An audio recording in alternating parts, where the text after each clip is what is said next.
My name is Dennis E Hultgren. Hultgren. What is the ethnic origin of this last name, Hultgren? It's a Swedish name. Swedish? So you are Swedish descendant? I'm 3/4 Swedish and 1/4 Norwegian. Ah. My grandfather came from Sweden in 1879 and settled on a farm. And he bought the farm in 1879, and I still live on that farm. Wow. What is your birthday? March 19th, 1929. 1929. You were born in the Great Depression. Born in the Great Depression is right. But you were in the farm, so you didn't have much problem getting food, right? We had plenty of food to eat, yes, but just about lost our farm in the Depression because of bad prices, and the Great Depression was devastating. My father died when I was 4 years old. Oh. And we had 2 banks foreclosing on our farm. And my mother hired 2 hired men and kept the farm going. We still have it today. Where were you born? I was born in the same room I still sleep in. St. Louis? Same room. What is that? Could you spell it? ROMs. What? I was probably born, I think I was also conceived in a... This is for PG. He's laughing over there. This is for PG-13, okay? You are talking rated, so don't. What is your birthplace? Not the room, but where were you born? I was born in Section 3, Tulare Township, in the same house that I would still live in on a farm. Where were you born? The state. Where were you born? Oh, South Dakota. South Dakota? Okay. South Dakota. And tell me about the school that you graduated. I went to a rural school for 8 years, walked to school. And how about high school? Akron High School in Iowa, across the river. Akron? Akron, Iowa, I went to high school. I graduated in 1946. 1946. And what did you do after the graduation? Farmed. Farmed again? Farm, yes. Farm. I grew up, so I farmed. Then I was, I've been farming for 3 years. Then I got drafted from the government to serve in Korea. When was it? I was inducted August 3rd, 1951. And I served until July 3rd, 1953. So you, Army? Army. Yeah. Where did you get the basic military training? Fort Jackson, South Carolina. Fort Jackson. And what kind of basic military training? Infantry. Infantry?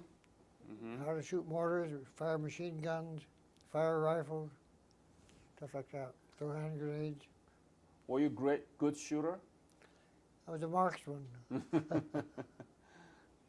And what was your unit? In Korea? Yeah. Well, I served first in Korea. I landed in Japan by airplane from Seattle, Washington. And then I was sent to Busan, and from there they struck me over to Masan, Korea. When did you arrive in Busan? Do you remember? I think I might have it in my book. I'm not sure. But it was 1951. 1951. Yeah, and around October or November? I think Was it that's about winter? right. In October, I think. I had my training. I also had infantry leadership training, advanced military training. So it was 1951, right? 1951. Yeah. Tell me about the Busan you saw for the first time. Busan. How was it? Busan was kind of a thriving city because Busan and Masan are the only 2 cities I was in Korea that weren't destroyed or partly destroyed by battles. Mm. They never were captured by the North. And I rode in a truck. Mm-hmm. Got off the plane and they put us in trucks and took us to Masa in Korea. You know, they had a big prisoner of war camp there. We guarded prisoners. They were mostly Chinese prisoners at that one. You were in Gojedo? Uh, Were you in Gojedo? Goje Island? and then they transferred us to Kojido. Ah. Kojido, I was there. That was a beautiful island. I dreamed that it's a resort place today. Because they got beautiful shore, beautiful beaches and stuff there. Yeah. And I tell about it in my book. I don't know how much time you got to read books, but How many prisoners were there? Do you remember? I'd say a couple thousand. Couple thousand.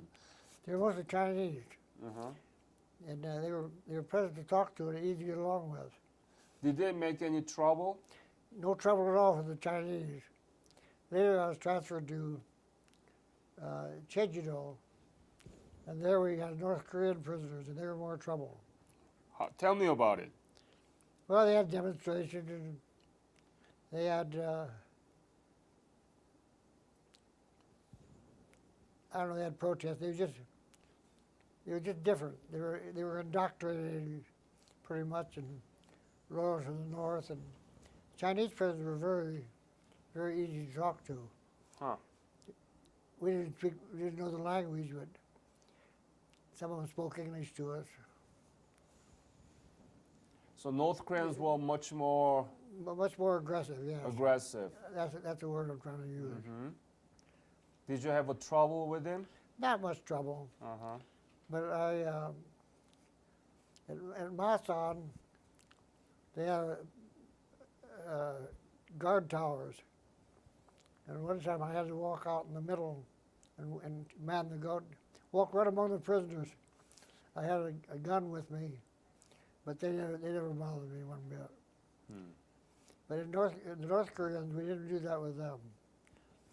We didn't trust them the same. Yeah. That's too bad, isn't it? Well, it is too bad. The big tragedy of the Korean War is that it was run by the politicians instead of the generals. We should have united the whole country of Korea under one roof. But the war was fought by not by the generals so much as it was fought by the Yeah. politicians. It's a tragedy in my book. Korea was divided, Still divided. still divided, Yeah.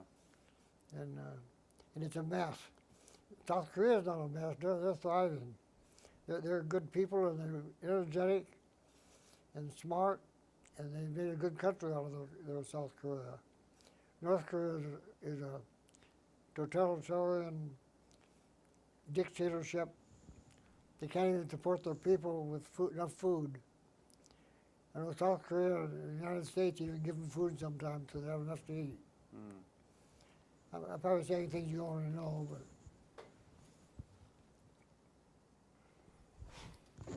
From Jeju-do, where did you go? Jeju-do back to Masan? the main island. Main island? Yeah, and then I was transferred on Jeju-do. They needed men with some leadership ability. Mm. I was a corporal at that time, and I had special training, so they sent me to the front lines. Front line? Front lines, yeah. So where did you go? Do you remember? Yeah, I remember. I went. They put us on a train at Busan, Mm-hmm. and we, through Daegu and north on a train. We stopped on some city north of Daegu. Mm. The city had been destroyed, bricks laid in the streets and everything. But they told us to wait there because we got to do some changing on the train or something. So I got out. They said it would be an hour at least. So I got out and walked among the ruins of the city. I don't know what city it was. I don't know the name of the city. Mm-hmm. And they'd given me a sack lunch to eat. And I opened up the sack. I thought I was kind of hungry, so I'd eat my sandwich. I said, "They're eating my sandwich." And I observed a small young boy, standing there watching me eat. And I figured out he wasn't watching me so much, he's looking at the sandwich. He was hungry. So I held it up, I took the sandwich, I took one bite out of it already, but that didn't bother him any. I held it out like this and I nodded my head. He understood, he couldn't speak English and I couldn't speak Korean. But he understood the gesture. He came up to me and he gave me a deep oriental bow. Uh-huh. You know oriental bow, they bow very deeply. And he took the sandwich and he held it right close to him like it was gold. Then he gave me another bow. Then he ran behind a ruined building. I never said one word to him, he never said one word to me. I talked to a friend of mine in my own home in South Dakota from Korea. He was working in Rapid City and he came out to see me. I told him I've never forgotten that young man. I hope he turns out all right. I think he did. Because he was resourceful and smart and polite. And I'd like to think that he succeeded in life. Yeah. He was about 8 or 9 years old at that time. And then I told him I'd never forgotten him. My Korean friend, Mr. Hultgren, I want to tell you something. You say you've never forgotten that young man. That young man has never forgotten you either. Yep. So it was a touching moment for me. Absolutely. Because right now he'd probably be in the 60s. I was guessing he'd be in the 60s or 70s. What kind of sandwich was it? It had a lot of meat in it. I remember that it was a big, 2 big slices of bread with a lot of meat and butter and stuff in it. So you had the bread at the time? You had the bread? It was bread, made out of bread. Oh. Wow, that must be a real good sandwich for him, you know? He held it next to him. He didn't want to lose it. Sandwich of his life.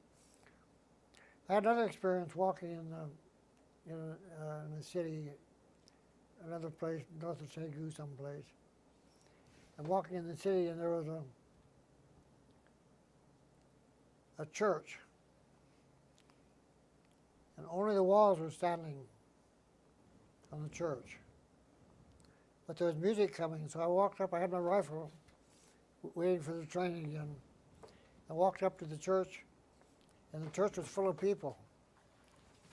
And they invited me to come into the church, but I wouldn't go in with my rifle. And I stood by the window, and they sang songs, and the melodies were familiar to me. The Presbyterians were the church that had missionaries in Korea around there, I guess. When was it? 1952? 1952. Wow. And? Keep going. So I just stood at the window and listened. They were very nice to me, the people. But that was the best building they had left standing in that town. That church was still there. I don't know if it's still there or not, but I wish I knew the name of the town, but I didn't know the name of the town. I know some of the towns I've been in because of the main ones like Daegu and Busan and Masan and Jeju-do Island and Chincheon. I've been in Chincheon, how do you say it? Chuncheon, yes. Yeah, Chincheon. Yeah. That was pretty much destroyed too. But I was stationed up at straight north of Chincheon on the demilitarized zone now, but that was the battle zone at that time. And Wow. when I was assigned up there, I was assigned to a combat infantry company. Where? We were waiting for the... Where? In Chuncheon? No, not Chincheon. Where? On the battle line. Do you remember? Well, right on the line, straight north of Chincheon. I got a map that shows where it is. Mm-hmm. Yeah. And look at the other book. And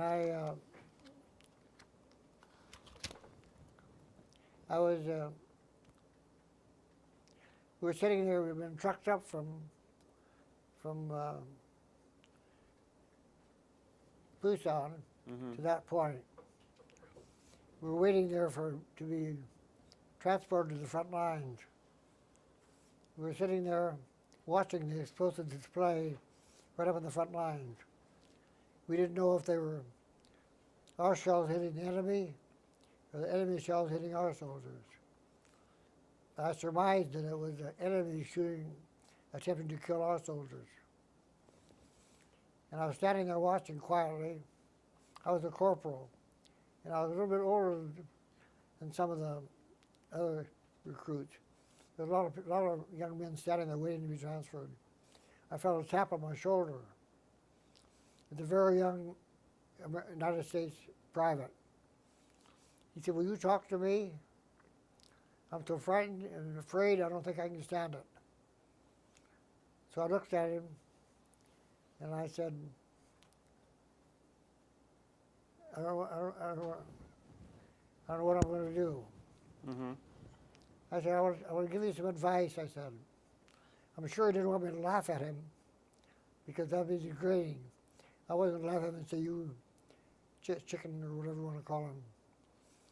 I said, I want to tell you, just follow orders. Just remember this. Your leaders want to preserve their own lives and your life too. Just follow orders and don't worry about it. Just do your job. And he said, "Oh, thank you. You helped me so much," he said. I never saw him again. Mm. I hope he made it. I hope he wasn't killed. Anyway, while we're waiting there, a Jeep drove up. Yeah. And a major got out. And he said, "Does anyone here know how to type?" And I said, "Yes, I know how to type. Go over and talk to me."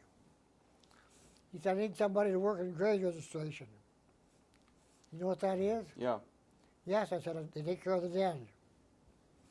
They take care of the dead soldiers that get killed. They can handle it. What you doing there at home? I was a farmer. That don't help you any. He was a major. He said, "You said, how fast can you type?" I haven't typed since I was in high school. I started typing in 1944. And he said, "How fast can you type?" Well, I said, I don't even have a typewriter. But you let me practice it. I know I remember it. You'll never forget how to type. I said, I know I can type 40 words a minute. "Well, I'm going to assign you to grade registration. They need somebody who knows how to type." A lot of men in those days didn't know. Now it's computers, and they learn how to type better. But I said, "Well, I'm already assigned to E Company up in the line." "Forget that," he said. "I'm the S1. I'm the head personnel officer for the whole regiment. I can change you and assign." What was your unit? 224th Infantry Regiment. 224. 224 Infantry Regiment. Yes. And what division was it? 40th Division. 40th? 40th. Yeah. And you were in the punch bowl, right? Were you in the punch bowl? In what? Were you at the punch bowl? Yes, I got pictures of the punch bowl. Yes. You know, you have map here, and you wrote down the punch bowl. I got a picture of me standing by the punch bowl. There's a lot of pictures in the book. You have a lot of picture here. Yeah, a lot of pictures. Yeah. I would like to get the copy of it. Do you have a scanned one? You could have it. It could be. Yeah, yeah. But anyway, how was the situation at the punch bowl at the time? Right at the time, I think the fighting was more or less over. But I took care of the dead. I did not participate in the fighting, except we were subject to, we had a truck with all the dead in. And one of our trucks was destroyed by mortar fire, so we could have been killed in our truck because we were we were right up the front line with our truck. Huh. So I got the combat infantry badge for it, service, and several medals. I got my medals listed in the book. Mm-hmm.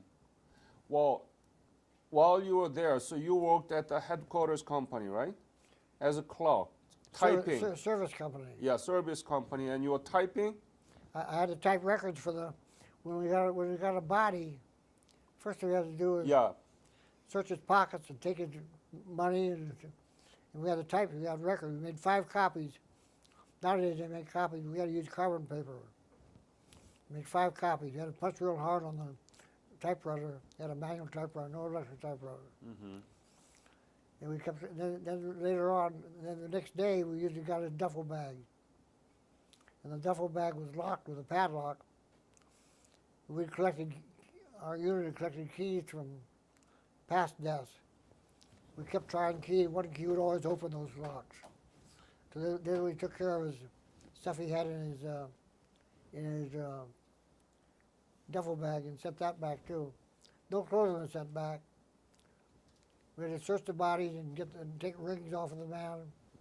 Everything was put in a sealed bag with a typed copy inside the bag. And one copy stayed with us, one copy went on. Every place the body was transferred, a list of those belonging to it went right with the body. Yeah. So the family got those things later on, see.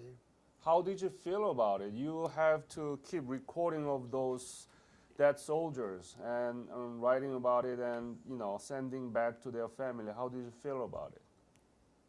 A lot of soldiers today, I'm sure they're in this hospital, some of them, they claim that they've got all kinds of problems with trauma and stuff. I've never had that. Mm-hmm. I'm a very strong person. So I never had that. I just did my job. Some of the new recruits we get couldn't search the body. They couldn't find the clothes were bloody. They were killed, you see. But I did my job, and I think I did it quite well. I was promoted to staff sergeant. Step sergeant? E5. Yeah. I So was the head of the unit after. from Punchbowl, where did you go? Well, Did you stay there? we stayed right there, but we were put in reserve once. Put in reserve for a while, and then somebody else replaced us for a while. And I got a story in my book about the Hollywood entertainers that came to entertain us. So I saw one of the. That's in the book. Yeah. Picture of Debbie Reynolds is in there. Debbie Reynolds? Debbie Reynolds. Wow. How was it? Good. Huh? I went to Las Vegas for my 35th wedding anniversary. I told her that we're going to go to the Debbie Reynolds show. Because it's advertised. Did you tell him that you saw him in Korea? I talked to her after the show. Mm-hmm. And I said, do you remember what you said at that show?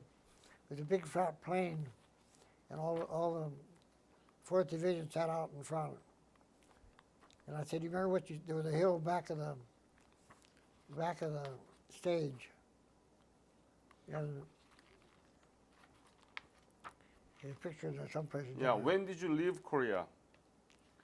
I left Korea about June of 1953. So right before the armistice. Huh? Right before the armistice. Yes, because the armistice was about the end of the month. Mm-hmm. And the war was still going. They're still picking up bodies when I left, and they still picked up some bodies after I left here for a while. Did you know anything about Korea before you left for Korea? Before you left for Korea, did you know anything about Korea? Only when I read the newspaper about the battle. Did you know where it was? I knew where it was. Because I'm kind of a history and geography. So you're good at geography. I knew where it was. And have you been back to Korea? I always wanted to go back, but I never did. You never did. I talked about going back, but I'm 87 years old, and there's Debbie Reynolds. That's the Debbie Reynolds. She was there. So I said, do you remember what you said to the soldiers out in front? Yeah. Show it to my camera here. So you met her. I met her personally. She gave me that picture. So that was signed for you. That was. I didn't meet her. I didn't meet her personally there. But that was in Las Vegas, not in the Korea, right? I met her in Las Vegas. Yeah. She gave me one too. You were there? Watch him carefully, okay? Yeah. Watch him carefully. So I asked her, do you remember what you said? The stage was set up. There was a big stage there for the Halloween entertainers. It tells about the whole story in the book, these pages. I said, what did you say? There were some guys sitting with rifles on the big hill back of the stage. And I said, and this is in Las Vegas. I said, what did you say to all the soldiers at that stage? I asked, are those soldiers back of his rifle, are they the enemy or are they friends? Because all the guys just laughed, you know. And she remembered that, clear to Las Vegas, what she said. And then she gave me this picture. Beautiful. She's still a good looker, but she's not so young as she was. Yeah. But your wife is watching you now, Oh, she okay? watches. Be careful. She keeps give it back to me. Give it back to me, okay? Don't hold it too long. She keeps her eye on me because I'm still a good. I know. Most men are looking at a good looker. I I get him to laugh a little anyway. Do you know about the modern Korea now? Korean economy and Korean democracy? Do you know how Korean people live now? It's about the sixth largest economy in the world, or something like that. Maybe I'm making up a figure. It's the seventh largest. I said six. I missed it with one. Seventh largest trading partner to the United States. Yes, But it's the 11th largest economy in the Okay. world. 11th. they're booming. Yeah. You know why? Because they're energetic. They know how to work, and they're smart. But you know, remember I quote you Matthew chapter 25. Because you did it for the Korean boy and Korean people, God blessed you and God blessed Korea. I've never been sorry what I did in the war. Some people complain about the army service. I never do. I still get respect. You know, it's a combat bad. Some people think it's a marksman bad. It's not. You have to serve in combat under fire of the enemy. And it's a special award they give for infantry only. Mm-hmm. And I wear it. I've had people in the airport come up and shake my hand and thank me for my service in combat. Dennis, you said in the beginning of this interview, said that the Korean War has been known as forgotten war. Yes. Why? Why is it forgotten? Why has been it? Well, World War II was just over. Then we had the Korean War right after that, and they didn't see the importance of it. Just I don't know why it's forgotten, but they still call it the Forgotten War, not just by me. It's called the Forgotten War. Then Vietnam come, and we lost almost as many in Korea dead as Vietnam. It was close. Almost as many American soldiers were killed or died in Korea as died in Vietnam. Vietnam War lasted for 7 years. Korean War lasted for 3 years Right. and 1 month. And almost as many died in Korea as died in all of Vietnam. So it shouldn't be forgotten. Shouldn't be, right? No, it shouldn't be forgotten. Yeah. But not that we're ignored because we're respected by all veterans groups and so on. Sometimes you read in the paper about the wars that the United States fought. You mentioned World War II, you mentioned Vietnam. Sometimes you even forget to put Korea in it. Do you? Some writers forget to put it down. You know, Dennis, who's sitting here in this interview, he went to Afghanistan 2006 to end of 2006 to the beginning of 2008. 8. Okay. He's been there, and U.S. has engaged in a war, many war after World War II, including the Korean War and Vietnam, and now Afghanistan, Iraq, and ISIS. Name any war that came with concrete outcome like Korea. Can you think of any other war? No. Well, in the Middle East, we had a lot of battles. We fought, the United States sent troops into Syria. And we're involved quite heavily even today in the Middle East. Yeah, but my question is there any other war that came with a successful outcome like Korea? No, No, right? no is right. Yeah. You saw Korea completely devastated. Korea Tell was- me about it. Korea was a successful war. My son wrote an article in my book that Korea War was good because we won the war. Well, at least the liberal as a country, Mm-hmm. and the other world, there's no end to them. Middle East, it's a mess. It's a mess. And I don't know what all it is. It's tyranny and dictatorship, and they should be the richest part of the world. They got oil to sell. Korea doesn't have any oil. They thrive anyway, number one. That's right. I always speak highly of Korea. Because I think, I always wanted to go back to Korea, but I never did. I've been in Europe twice. I visited 12 foreign countries, including, but I never went back to Korea. You should.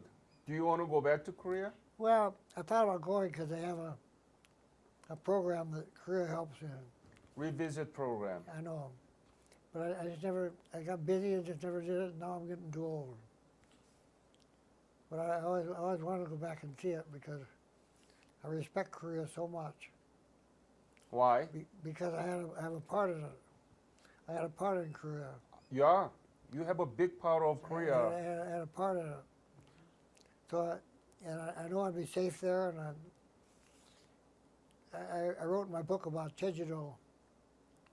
Beautiful beaches. Beautiful. They had black rocks out in the water near where our camp was. And we went. There weren't very many people there. It's kind of a farming area. We went swimming without bathing suits. So I always imagined the hotels there and tourist places. If you go back to Korea, you will be really, really respected and welcomed by the Korean people. I'm sure I would be. I've talked to some fellow soldiers who went, and they said they really were good to us. Good to us. Yeah, and Korean government pay for the hotel meals and everything, and half of your airfare. I mean, it's too hard for me to get around anymore. I'm afraid I'd be a wheelchair case. So I want you to think about going back to Korea, the country that you fought for 65 years ago, completely devastated, right? Right. It was ruined, but now it's the 11th largest economy in the world. What was the most difficult thing during your service in Korea? Taking care of the dead. I tell it quite extensively in my book.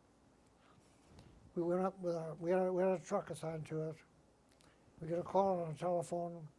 You got one body, 6 bodies, 7 bodies, whatever. We go for the truck. Take them back, we had to search the bodies. Sometimes they were badly mutilated. We took good care of them. We had one time, we had one soldier was killed in battle, and his arm was missing. The lower part of his arm, about that much of his arm. We had to make up papers because one arm missing. You had to account for that one arm. About a week later, a patrol found that arm. They sent it back to us. They found the arm? They found the arm. Oh my goodness. They found the arm, and I would have rather buried it. I knew what would happen. They'd already had the funeral for the young man in the United States. What are you going to do with an arm? Here comes his arm. I would rather bury the arm, but the regulations wouldn't let me do it. We had to send it back the same way as we sent the body back. The bodies were, one time we had a 17-year-old soldier was killed by a sniper. He had one bullet in the chest, all he had another mark on him. He looked like a high school boy. I never forget. See, that's about, if I have any trauma, I recognize old people's death. Death comes to everybody eventually. But young people's death is pretty traumatic. We got the bodies on, they put them on stretchers up in the front line. And we rode a stretcher two handles on it and put it in the truck. One time we got back, and they covered it with a blanket, out of respect. Got back to where we had our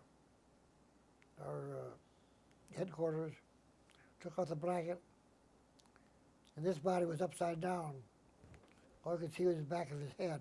He had black hair. And I blew up. And when I say blew up, I was angry. I said, I want to call that company and tell them how to proper put a man on his back out of respect. We turned him over, and they did treat him with respect. He had no face, he had no brain, all you could see was the inside of his skull. They turned him on his stomach so they wouldn't have to look at it. No face, no face at all. And so that was pretty traumatic. We had different, the arm, I never finished the story about the arm. They found the arm. They sent it back to us. And one of my stupid men come with the arm and said, anyone want to shake hands? Oh. Tell me a joke. I said, if I ever catch you, I was in charge of the unit, ever catch you show any disrespect in any way, again, learn from this moment. I'm going to put it in a request to the company commander that you be sent to the front lines immediately. Got very quiet because I told him I don't want any disrespectful. Take out hand and want to shake hands. Well, he shut up. He never said any more. But I had many experiences with things like that. About 37,000 U.S. soldiers killed in the action. Killed in action. Yeah, and that's the legacy of the Korean War. That's so many right. people were killed. Now you have a very successful Korea, strong ally to the United States. Exactly. Exactly. I got in my book, I got a signed by one of the presidents in the back page about what are the presidents signed it? Way in the back, I think, or something. Uh-huh.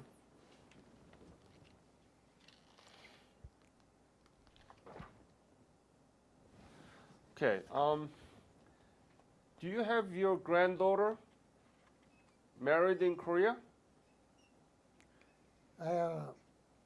Yes, I have a granddaughter that was married in Korea, Osan or someplace. Osan? Osan. She What- was married in Seoul. Married in Seoul. Yeah. Tell me about it. What happened? Well, she was in the Air Force, and she met another Air Force man. They got married in Korea. They have 3 sons. And he retired from the Air Force. They live still in Colorado, Nancy? Colorado Springs. In Colorado. My name is Nelda. Nelda? Nelda. Could you spell it? Nelda. Uh-huh. And how are you related to him? Well, I'm supposed to be his wife Supposed to right be. now. No, we've been married now for 59 years. So we just had our anniversary. And how we met, Yeah. I was teaching in a rural school. I've taught many schools in the country. What did you teach? I taught all subjects in 8 grades in one room. One school. Perfect. This is And right. I had as many as 36 in one room, one school. How did you meet him? Anyway, they, see, I was married before, and my first husband was wounded in Korea. He was wounded and hit in the stomach, and he was sent to the, What's his name? his name was John Homenberg, and he didn't live, they said he wouldn't live anymore, and he's 40 years old, and the doctor said that, and that was true, he didn't live that long. Uh-huh. You told me you were the teacher, right? So you taught history too, right? I taught 19 years. I taught about 12, 14 in the country, rural schools, and 5 in town. So you taught history too, right? Pardon? History. You taught the history too. Yeah. And did you teach about Korean War? Oh yeah. What did you teach? The country, you know, the way the country is and so forth. Oh yeah, we had a lot of history and geography.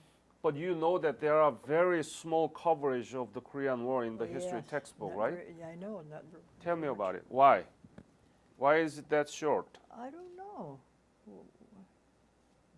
I mean, you married two Korean War veterans. Yeah. They sacrificed their life, right? The first one died, right? God, And as you know now, South Korea is one of the prospering country in the world. I know. Yeah. And I think a lot of Korea. I don't know what it is, but it's really something that they're just Korean. And this I'd like is to tell my students that at that time, now September 10th, we're going to have a big rural school reunion, and I'm supposed to speak 15 minutes, and my kids are supposed to come. You know, all the students are not going to come. yeah. But you know, this is very successful outcome came out of the Korean War veterans sacrifice, but we don't teach much about it. That's the problem that I'm trying to challenge. I think we have to teach more, right? I think, oh yes, I think so. Right. Would you introduce yourself? My name is Nancy Forsyth. I've lived on a farm for 46 years.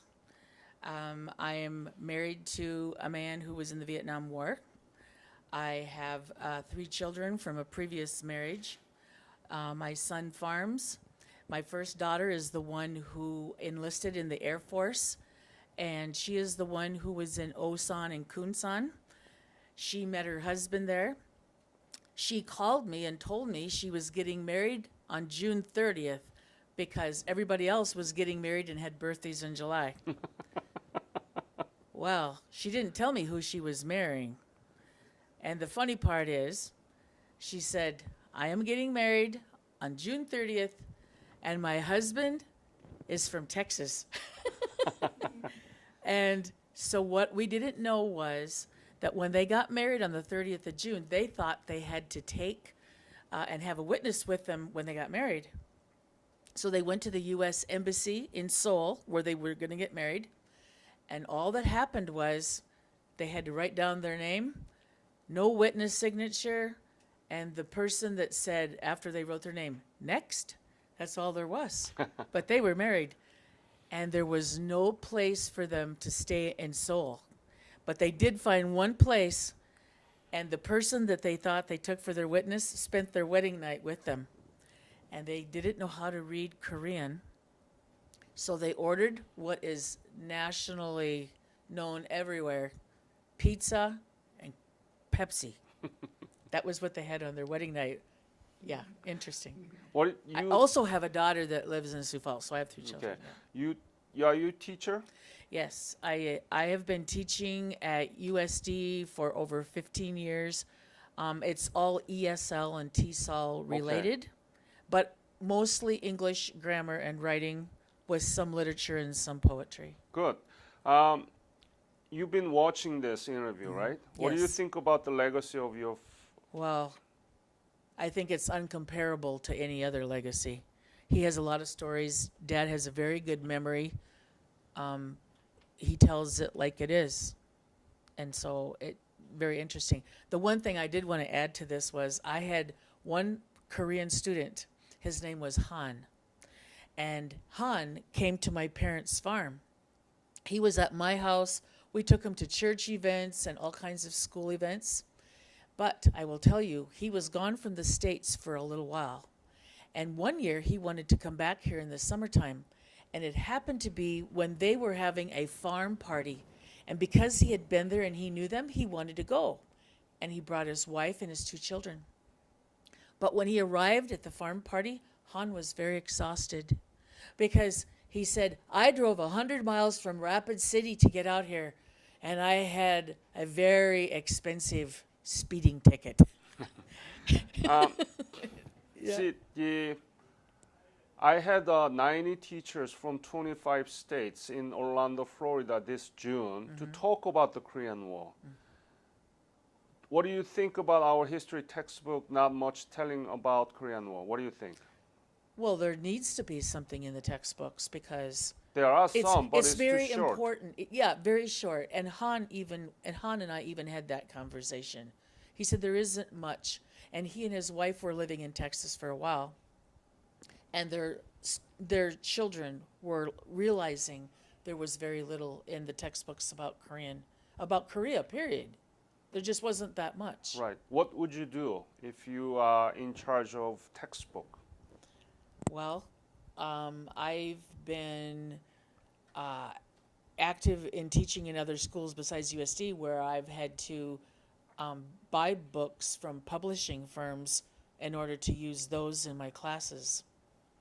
And I've taught a lot of cultural studies classes as well. So I think a lot of, even if it weren't in a history book, that it could also be in about culture, because we learn about different cultures and how they, a McDonald's menu means something in one place, but you go into another state or another area, another country, and it means something else. Exactly, because out of that 90 teachers who gathered at Orlando, Florida, many of them were art or literature, like a TESOL program that you are Yeah, teaching. right. So I want you to do something about that, and I can invite you to Mount Rushmore. We'll cover your whole expenses, okay? And could you spread this information Yeah, to I your know a lot. teachers? A lot of ESL and TESOL. Yeah, and other social or, history teachers. I'm still active at USD with the cultural studies, Yeah. and they have dinners and suppers and just invitational things and etiquette banquets and all kinds of things. Yeah, so And- please spread this information. Ask them to contact me, okay? Would you do that? Sure, Yeah? I can help you do that. Beautiful. I will tell you that the date that you chose, the 11th to the 14th, could very well be a time that if I am teaching again next summer, I'm teaching during that time. So that's the only thing I can say Oh, about that. someone teaching you? Yeah, I teach in the summertime, but I edit and proofread papers for all students Okay. during the school year. This is great honor and pleasure to meet your family, Dennis. And any other message you want to say to this? Dennis, could you give the microphone? What would you say? Korea is an ancient culture. It was an independent kingdom for hundreds of years. Japan invaded in 1910 and took it over. I don't know if I ask you a question. Did they force Korean young men to serve in the Japanese army? Yeah? I thought they would. Japan ruled Korea from 1910 till after the Second World War. Yeah. That's why their cultures, I suppose, are somewhat immigrant. But it was a hostile occupation by Japan. Yeah. Because Korea is an ancient culture. I have books that I've purchased and given to me about the kingdom of Korea and the culture that they have. There's still beautiful places in Korea to go back to those days that I've never seen, but I've seen pictures of them. I admire Korea a great deal. I really do. Because I have a finger in the pot, so to speak. Mm-hmm. It makes a difference. I could bore you with talk about different things, but you look at my book, it says restricted, but you can copy whatever you want on it. Show it to the camera, please. Like that. To Korea and back home again. Author of that is Hultgren. Hultgren. Yep. Dennis, thank you so much for your service for the Korean nation. And Koreans never forget this. And we want to use this interview, hold your family interview in the school somewhere. Somebody will listen from you and learn about your legacy. Thank you, sir.